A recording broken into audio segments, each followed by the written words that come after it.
Okay, so you want to buy a ski resort. You've got the mountain, you've got the snow, and thousands of people are willing to hand over $150, sometimes $200, sometimes $300, just to spend a day sliding down it. You're thinking, this is it. This is the business that prints money. And on the surface, it really does look that way. A single busy weekend, a few thousand skiers, multiply that by the ticket price, and you're looking at hundreds of thousands of dollars in 2 days. Vail Mountain in Colorado charges over $300 for a walk-up ticket on a peak powder day. $300 for 1 day of skiing. So the question almost writes itself. If ski resorts can charge that kind of money, why aren't they all printing cash? Here's why. When you buy a ski resort, you are not buying a mountain. You are buying a compressed, weather-dependent, capital-intensive business that has to make almost all of its money inside a window of roughly 100 days a year. And it has to do that while carrying the cost of an entire small town, sitting idle for the other 265. Let's start from the very beginning. Before you ever sell a single lift ticket, before a single skier clips into their bindings on your mountain, you have to understand what you are actually buying. A functioning ski resort is not just a hill with some chairs on it. At a mid-sized American resort, you are looking at an aerial transportation system, a water and snowmaking infrastructure, a grooming fleet, restaurants, parking structures, a ski school, rental shops, hotels, maintenance buildings, employee housing, and miles of internal roads. All of it sitting at high altitude. All of it exposed to brutal winter conditions, and all of it costing money to maintain whether or not a single person visits. Think of it less like owning an attraction, and more like owning a small city that happens to be built on a mountain. And like a city, it never really turns off. Now let's talk about where you actually build this thing. Because the mountain and the business are two completely different conversations. The best skiing in the United States is not always in the most profitable locations for a ski business.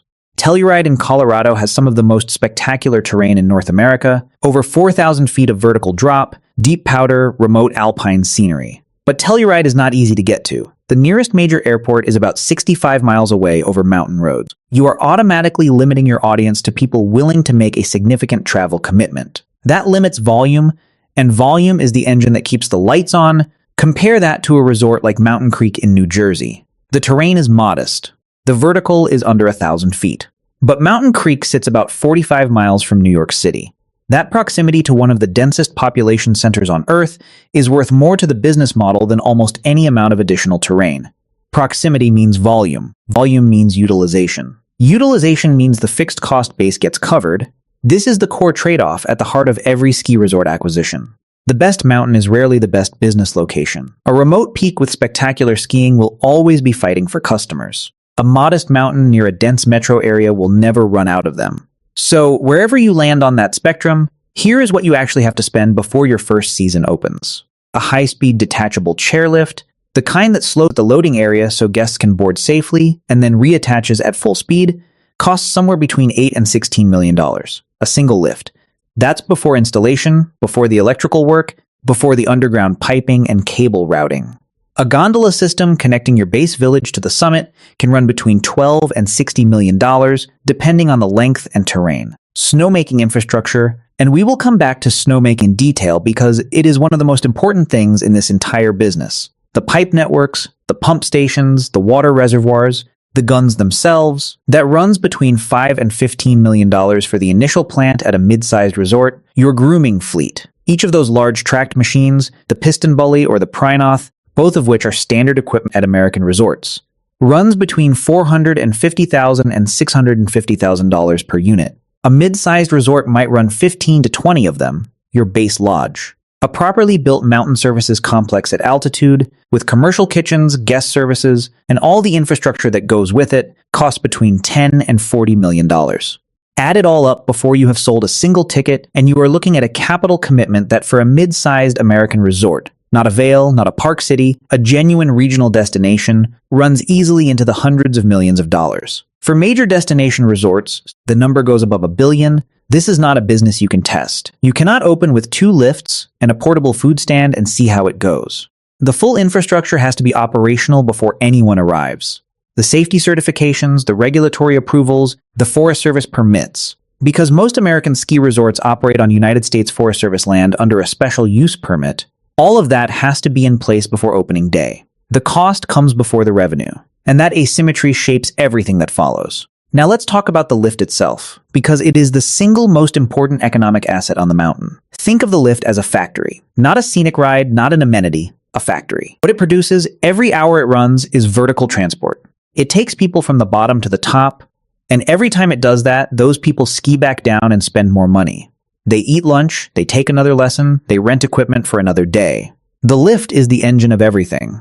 But here is the thing about a factory. It has a production ceiling. A high-speed 6-person chairlift can move roughly 3,600 people per hour. That is it. That is the maximum. You cannot squeeze more output out of it. If you want more capacity, you have to install another lift. And that costs another $8 to $16 million. This creates a very particular financial logic. Once you have built enough lift capacity to serve your customer base comfortably, adding more capacity only makes sense if you can fill it. An empty chair going up the mountain is not a neutral event. It is a chair that consumed electricity, required a lift operator, needed the terminals maintained, and delivered nothing. Every empty chair is a small leak in the revenue model, so you need exactly enough capacity for your demand. Underbuild and guests leave frustrated. Overbuild and you have deployed capital that is not earning a return. Now let's follow the money on a single lift ticket. You charge a guest $200 for a day on the mountain.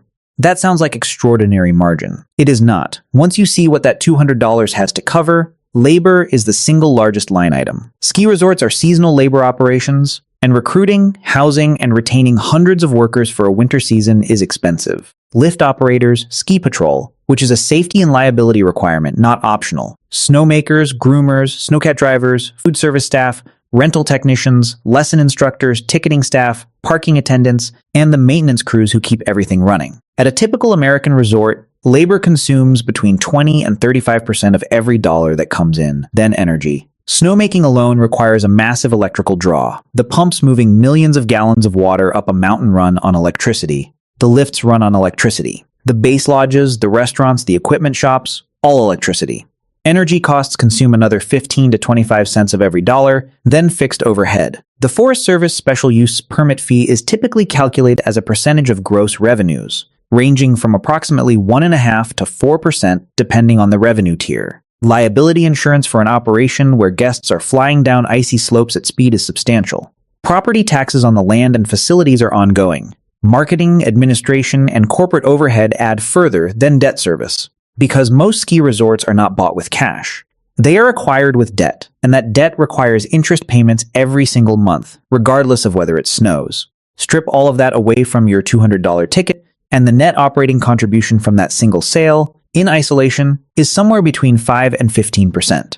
Maybe $20, maybe $30 on a day with high volume, and the fixed base spread across thousands of guests. The ticket price is high because the business is expensive, not because the margins are rich. Now here is where this business starts to feel genuinely precarious. The weather is not your employee. It is not your partner. It is not your supplier. The weather is a force entirely beyond your control that determines whether you make money this year or lose it. The Christmas holiday period, roughly Christmas Eve through New Year's Day, accounts for somewhere between 20 and 30% of a resort's annual net operating income. That 10-day window. If the weather cooperates, you are fully booked. The restaurants are turning tables at capacity, the rental shop is running out of equipment, and the ski school is fully subscribed. Now imagine that temperatures in late November and early December are too warm to make snow. Your opening is pushed back 2 weeks. The early season crowd that would have generated pre-Christmas revenue, those visits are gone. Not delayed.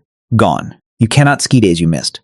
Christmas week inventory is partially sold, but not at projected rates because early reviews say conditions are thin. You still have full payroll. You still have your debt payment, you still have your insurance premium, you still have your land lease. The costs do not pause while you wait for cold air. This is called operating leverage, and it is both the opportunity and the danger in this business. A large fixed cost base means that every additional guest above your break-even threshold is enormously profitable, but it also means that every guest below it is a loss. The line between a great year and a terrible year is often one variable. Whether nature decides to cooperate, this is why snowmaking exists.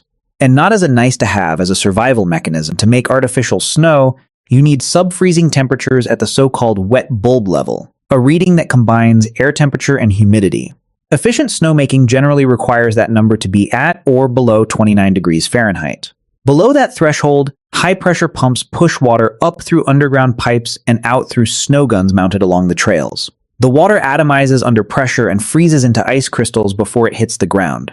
To do this at scale, a mid-sized resort might pump between 3,000 and 5,000 gallons of water per minute. The electrical demand from those pumps runs into multiple megawatts. Operating a full snowmaking system for a single season at a large American resort can cost millions of dollars in electricity alone. But here is the economics of it. Snowmaking is not a luxury expense. It is insurance. You are spending money today to reduce the probability of losing far more money tomorrow. A resort that can reliably open by Thanksgiving, regardless of natural snowfall, can lock in that Christmas revenue with confidence. A resort dependent entirely